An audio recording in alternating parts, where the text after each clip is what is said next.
মির্জা ফখরুল কইছে না পশ্চিমা শক্তি বিএনপি ক্ষমতার দেখতে চায়, মনে আছে না? আবার শোনেন। বিএনপিকে দেখতে চায় এখন আন্তর্জাতিক বিশ্ব এবং বাংলাদেশের মানুষ। আচ্ছা, আপনাদের মনে ইচ্ছা আছে না ভারত কাকে বাংলাদেশে ক্ষমতায় দেখতে চায়? আমি আজ দেখামো ভারত কাক ক্ষমতার দেখতে চায়। কোন ষড়যন্ত্র তত্ত্ব না, একেবারে ফ্যাক্ট দিয়ে দেখামো ইন্ডিয়া কাক ক্ষমতার দেখতে চায়। তাহলে আমগারে কোনটি দেখা লাগবি? যে দেখা লাগবি ইন্ডিয়া মিডিয়ায়, ইন্ডিয়ান বুদ্ধিজীবীদের কথায়, ইন্ডিয়ান পলিটিশিয়ানদের কথায়, তাদের ডিপ্লোম্যাটিক ভাষায়, আর দেখা লাগবি আন্তর্জাতিক থিঙ্ক ট্যাঙ্কের নিরপেক্ষ বক্তব্যে। আসেন দেখি ইন্ডিয়ান মিডিয়া থিঙ্ক ট্যাঙ্ক কি করছে। থিঙ্ক ট্যাঙ্কি শুনলে আমার আবার গুয়ের ট্যাঙ্কের কথা মনে হয়ে যায়। যাই হোক, আসেন দেখি। প্রথমে দেখি টিভিএস এর একটা স্টোরি। মোটামুটি সবকিছু একসাথে করার চেষ্টা করেছে তারেক রহমানের দেশে আসা নিয়ে ইন্ডিয়ান মিডিয়ান নিউজ গুলো। টাইটেল দিছে Tarique Rahman homecoming, a view from India. Tarique রহমানের দেশে ফেরা ভারতের দৃষ্টিতে তারা বলতেছে এটা potentially game changing political moment, মানে রাজনীতির গতিপথ বদলাই দিতে পারে এমন মুহূর্ত।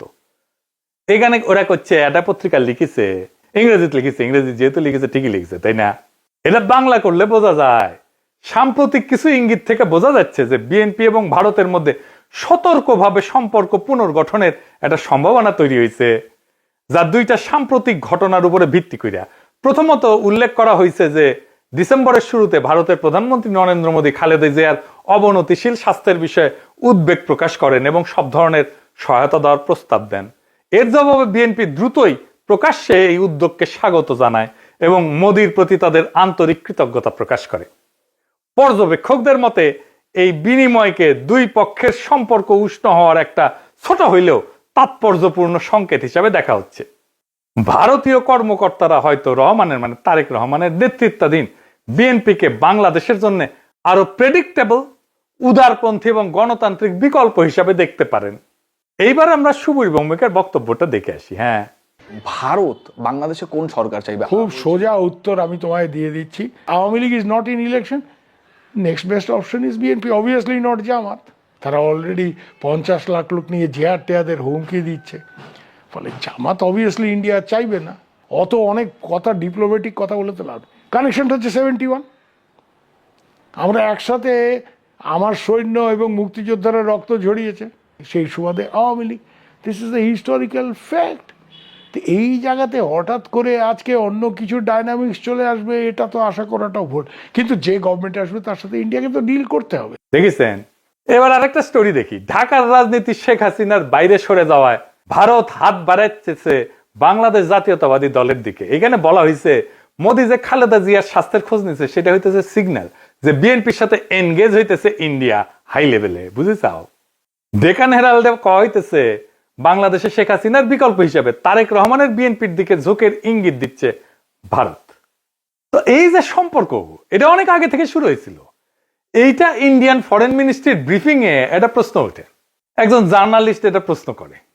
এইটা প্রথম আলো রিপোর্টেই আসছে। এটা বলতেছে, একজন সাংবাদিক প্রশ্ন করেন 2018 সাল থেকে ভারত লন্ডনে অবস্থানরত বিএনপির নেতৃত্বের সঙ্গে যোগাযোগে ছিল এমন প্রতিবেদন বিষয়ে পাশাপাশি বিএনপির কোন নেতা বাংলাদেশে ফেরার আগে ভারতের ক্লিয়ারেন্স নিয়ে কি কোনো আলোচনা হয়েছিল কিনা এ বিষয়ে প্রশ্ন করে।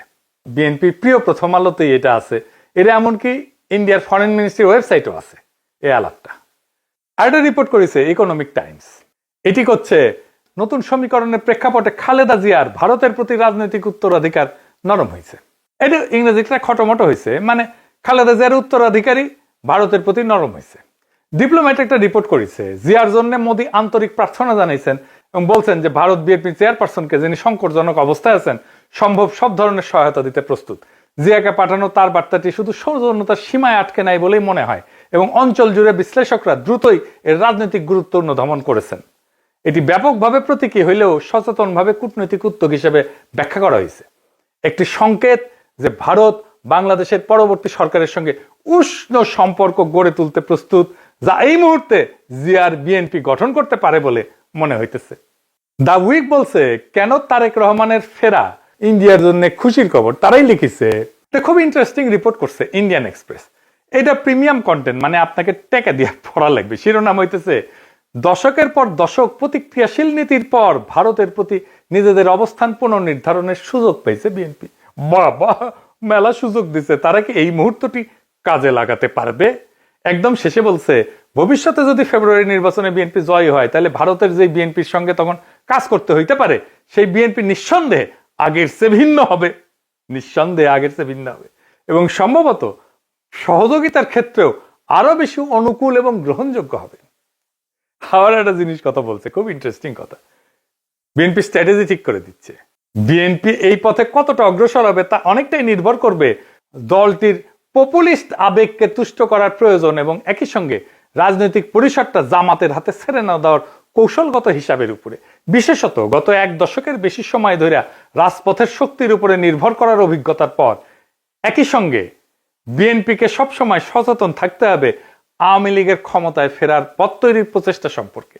শেষ পর্যন্ত ইতিহাস বলে দেয়, যদি বিএনপি 15 বছর ধরে প্রায় গোপন অবস্থায় থেকে নেতৃত্বের একটা বড় অংশ নির্বাসনে বা গৃহবন্দী থাকা সত্ত্বেও আবার জাতীয় রাজনীতির কেন্দ্রমঞ্চে ফিরে আসতে পারে, তবে আওয়ামী লীগও ঠিক তেমনটাই করতে সক্ষম। মানে বলে দিতেছে, মনে রেখো, আওয়ামী লীগ আবার ফিরে আসতে পারে। বাংলাদেশের রাজনীতিতে আওয়ামী লীগকে সমঝে ছিল। এবার দেখি ইন্ডিয়ানদের বিদেশি পোর্টালে কি বলছে বিএনপি নিয়ে। ইউরেশিয়া বলতেছে, ইংরেজি যেহেতু কয়েছে ঠিকই গেছে, তাই না? ভারত এবং বিএনপি উভয় উগ্র ইসলামপন্থী জামাত ইসলামীকে দূরে রাখার বিষয়ে আগ্রহী। এর লক্ষ্য হইল ভারত বাংলাদেশের সাথে ক্ষতিগ্রস্ত সম্পর্ক পুনর্গঠন করা এবং নিষিদ্ধ আওয়ামী লীগের রাজনৈতিক বৈধতা পুনঃপ্রতিষ্ঠার জন্য একটা সুযোগ সৃষ্টি করা। বুঝতে চাও? মানে আওয়ামী লীগকে আবার ফিরে আনার সুযোগ সৃষ্টি করার জন্য বিএনপির সাথে কাজ করবে ইন্ডিয়া। এবার দেখে আন্তর্জাতিক সংস্থার রিপোর্ট, ইন্টারন্যাশনাল ক্রাইসিস গ্রুপ, এটা একটা স্বাধীন অলাভজনক প্রতিষ্ঠান, আন্তর্জাতিক সংস্থা বলে বলা হয় আর কি। এটা নিরাপত্তা বিশ্লেষণ করে, রাজনৈতিক অস্থিতিশীলতা নিয়ে রিপোর্ট ছাপে, বিশ্বজুড়ে সংঘাত এটা নিয়ে রিপোর্ট ছাপে। তারা গবেষণাও করে, মাঠ পর্যায়ের তথ্য, কূটনৈতিক নেটওয়ার্ক এবং বিভিন্ন দেশের রাজনৈতিক পরিস্থিতি নিয়ে রিপোর্ট প্রকাশ করে। এবং এই ইন্টারন্যাশনাল ক্রাইসিস গ্রুপ ভারতের উপর নিয়মিত রিপোর্ট প্রকাশ করে, বিশেষ করে কাশ্মীর, দক্ষিণ এশিয়ার নিরাপত্তা, ভারত পাকিস্তান সম্পর্ক, মানবাধিকার এবং আভ্যন্তরীণ রাজনৈতিক উত্তেজনা নিয়ে। এরা লিখিচ্ছে, এটিও মনে হয় যে বাংলাদেশের রাজনৈতিক শক্তিগুলোর মধ্যে এই দলটি ভারতীয় স্বার্থ এবং উদ্বেগকে সম্মান জানাতে সবচেয়ে বেশি আগ্রহী ও গ্রহণযোগ্য অবস্থানে রয়েছে। অতীতে দলটিকে প্রায় ভারত বিরোধী হিসেবে দেখা হইলেও সাম্প্রতিক সময় তারা নিজেদের অবস্থান সংযত করার উদ্যোগ নিছে, জামাতে ইসলামের সঙ্গে দূরত্ব সৃষ্টি করছে এবং আওয়ামী লীগ যে ধর্মনিরপেক্ষ রাজনৈতিক পরিসরটি আগে দখলে রেখেছিল তার একটি অংশ দখলের দিকে অগ্রসর হয়েছে। বুঝছাও? আচ্ছা, এইবার আসেন বাংলাদেশের ভিতরে ইন্ডিয়ান ইন্টারেস্ট কি বলে সেটা দেখি। বাংলাদেশে কারা ভারতের স্বার্থ রক্ষাকারী? বাংলাদেশের দুইটা পত্রিকা মূলত ভারতের স্বার্থ রক্ষাকারী, বন্দের আলো আর দিল্লি স্টার। এরা এখন তো বিএনপির ক্ষমতা আসার কথা বলতেছে, বিএনপির গুণগান এমন ভাবে গাইতেছে যে মনে হইতেছে এটার মালিক এখন বিএনপি। এরা যাকে ক্ষমতায় দেখতে চাইবে, মনে রাখবেন ইন্ডিয়া তাদের ক্ষমতায় দেখতে চাইতেছে। আপনারা দেখবেন প্রথম আলো, দিল্লি স্টার ক্রমাগত বিএনপির নেতাদের, বুদ্ধিজীবীদের লেখা ছাপতেছে। আপনি দেখতে থাকবেন, এরপরে শুরু হবে যারা এতদিন আওয়ামী লীগের পক্ষে লিখতো, সোহরাব হোসেন, টোহরাব হোসেন ইত্যাদি। মিজানুর রহমান তো মারা গেছে, সে থাকলে আর সেও লেখা শুরু করতো। তারা প্রথম আলোতে বিএনপির পক্ষে লিখতো। তাই প্রথম আলো, ডেইলি স্টার ভারতের রাজনৈতিক অবস্থানের এটা লিটমাস টেস্ট। জানেন তো লিটমাস টেস্ট এটা কেমিস্ট্রির কথা, ক্ষার আর অম্ল চেনে আর কি, এটা কাগজ দিয়া। তাহলে এখন মনে হইতেছে প্রথম আলো, দিল্লি স্টার বাংলাদেশে থাকাই উচিত। এত সহজে ইন্ডিয়ার অন্দর মহলের খবর আমরা কিভাবে পাবো? ওদের কাছ থেকে যেটা পাবো সেটাই বুঝে নেবো এটা ইন্ডিয়ান খবর। আপনি দেখেন 2025 নিয়ে একটা ছবি আঁকছে প্রথম আলো, এর মধ্যে প্রথম আলো, ডেইলি স্টারের আগুন নিয়ে তো কান্নাকাটি আছে, কিন্তু সবচেয়ে উজ্জ্বল ছবিটা তারেক রহমানের।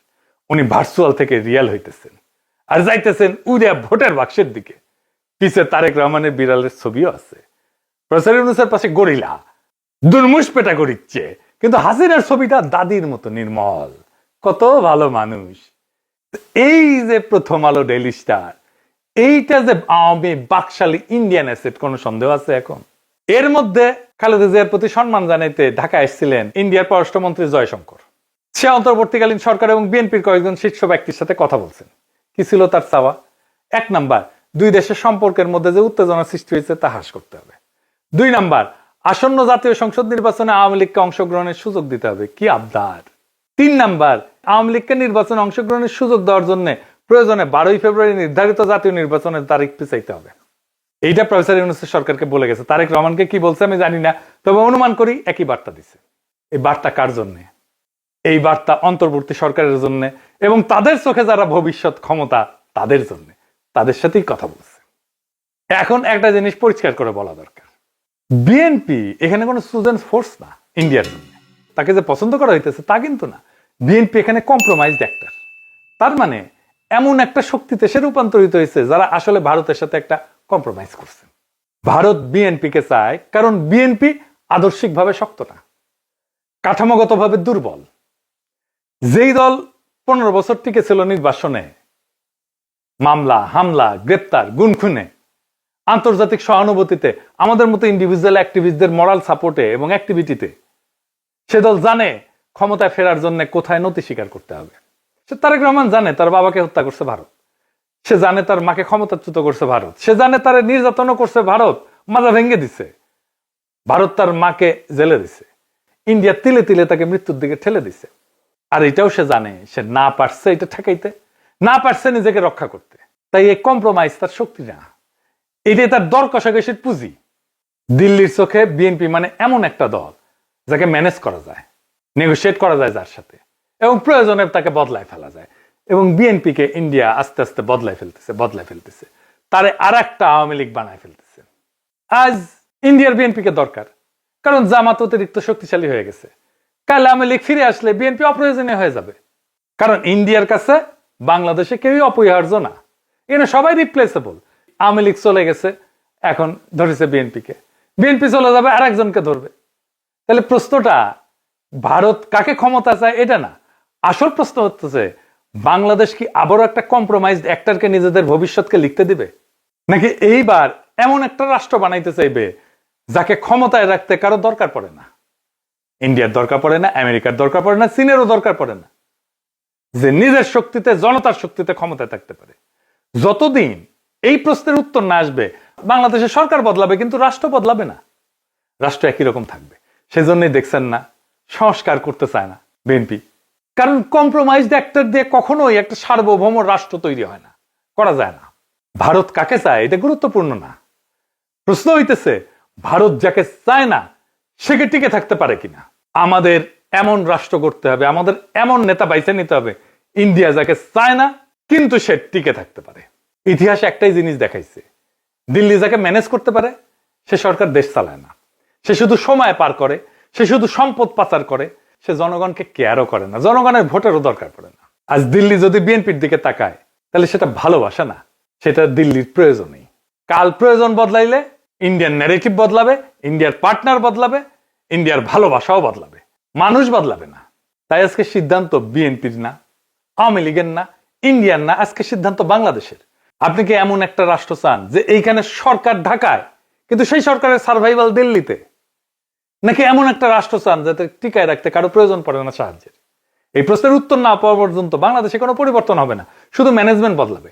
আগামী নির্বাচনে ম্যানেজমেন্ট বদলানোর নির্বাচন না, এটা আসল পরিবর্তনের নির্বাচন, ইন্ডিয়ার বলয় থেকে বাইর হওয়ার নির্বাচন। সেই নির্বাচনে বিজয়ের লক্ষ্যে আগান।